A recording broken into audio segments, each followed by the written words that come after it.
popularity necessarily equal quality? Obviously, pretty much anything that could be considered popular does not have any specific objective quality. Part of what makes humans so unique is that we all have different likes, different tastes, and different standards over whether something is good or not. While this allows for lots of different discussion over what is considered good, that also means there's no way to definitively prove if something is or is not of a high quality. You could say that the sun is 1.4 million kilometers in diameter, and that, I don't know, the Beatles are the greatest band of all time.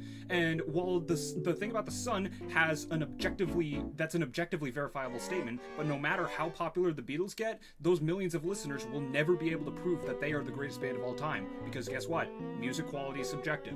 But I'm not a music channel, and Geometry Dash level quality is also subjective, so why don't I talk about that instead?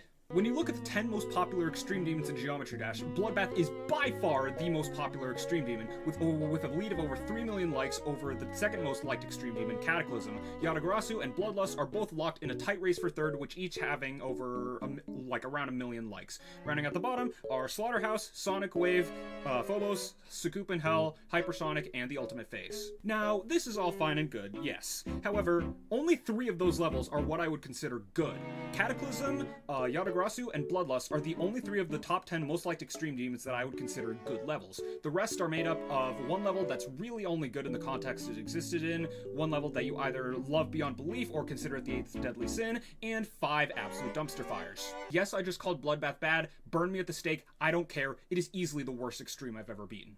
Most of these levels, especially Cataclysm, are older than time itself, so it's clear that using the most liked list isn't exactly a great way of determining level quality. So what if we took the exact opposite approach? And to me, taking that approach worked very, very well. There is a level with only about 20,000 downloads and only about 1,000 likes, but it is one of the best levels that's ever been made in this game. So without further ado, let's get into reviewing an absolute masterpiece of a level, as well as the level that's going to be my 18th extreme demon, Advent Aurora.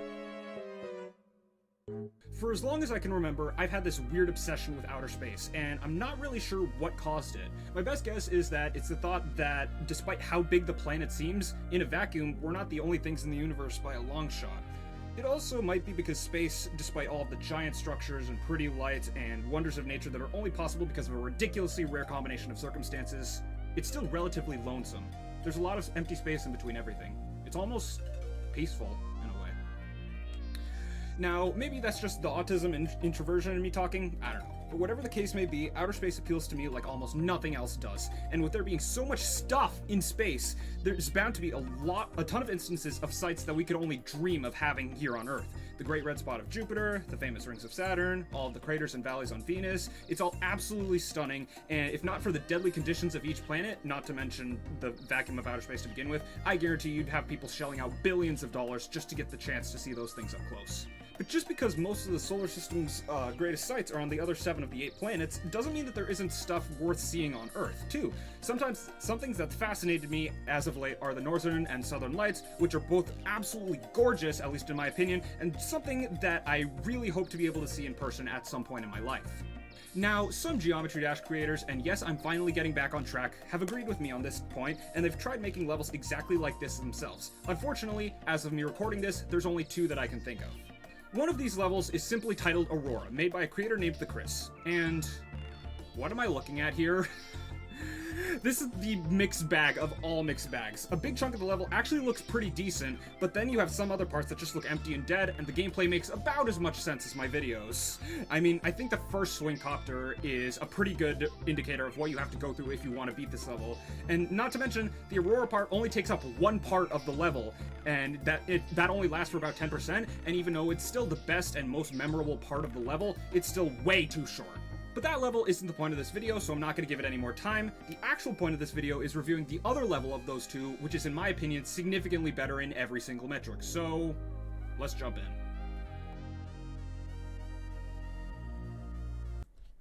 So before I get into this review, I just want to mention, take everything I say about the gameplay with a grain of salt. My best progress on this level is 28% from 0 and 54 to 100, and while that progress is still decent, it is nowhere near enough to be able to actually give conclusive opinions on the gameplay. I'd recommend you try it out for yourself to see if you like it or not, because anything that I say in this video could be completely backwards once I actually beat the thing.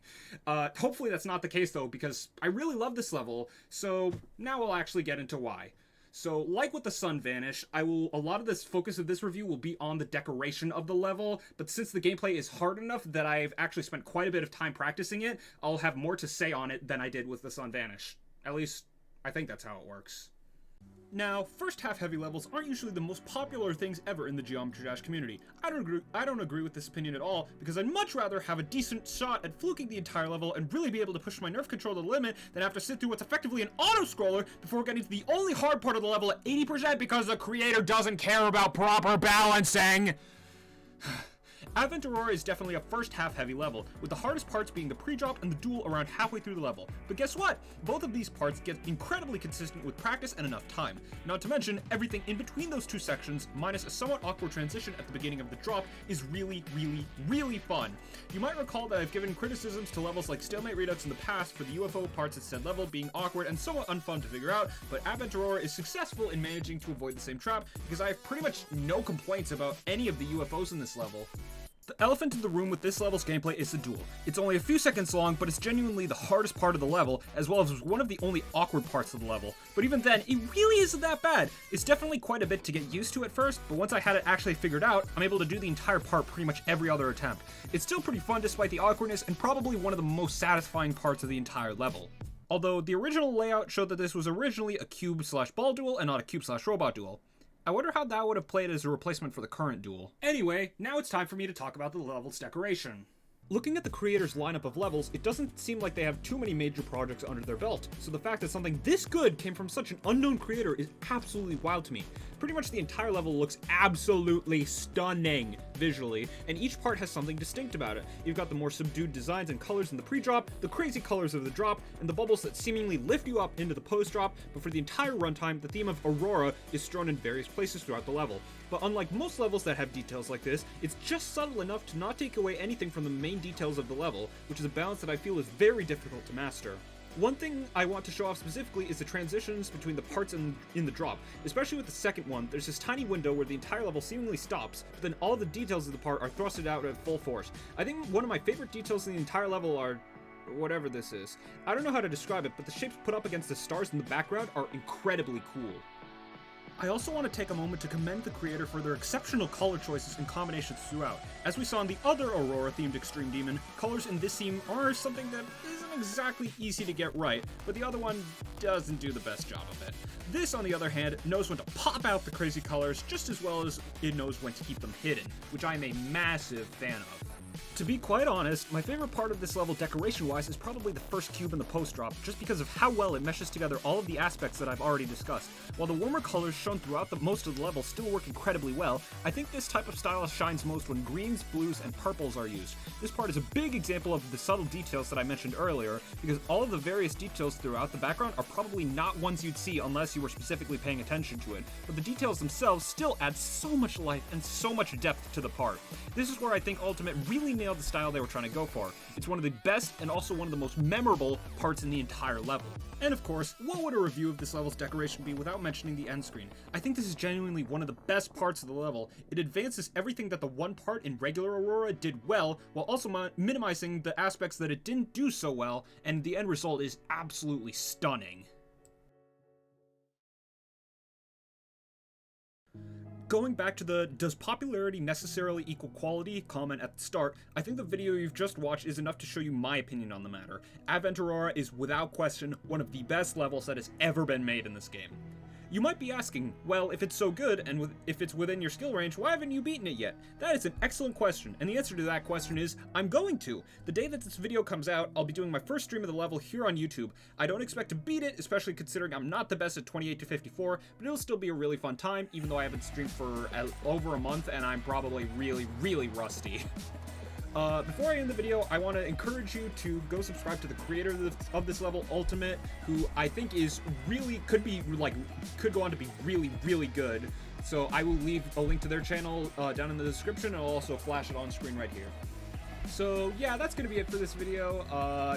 As I mentioned, my first stream of this will be the day that this goes up, so Wednesday, April 2nd. I was originally planning on doing it yesterday, April 1st, but I figured, you know what, I don't think I could make a single bit of content that day and not have it be taken as some sort of April Fool's joke. So I decided to push it back a day, and honestly, I needed a day. I needed a day of doing nothing. So yeah, that's gonna be it for this video. If you like the video, I guess, and subscribe, and I'll catch you in the next one. Bye!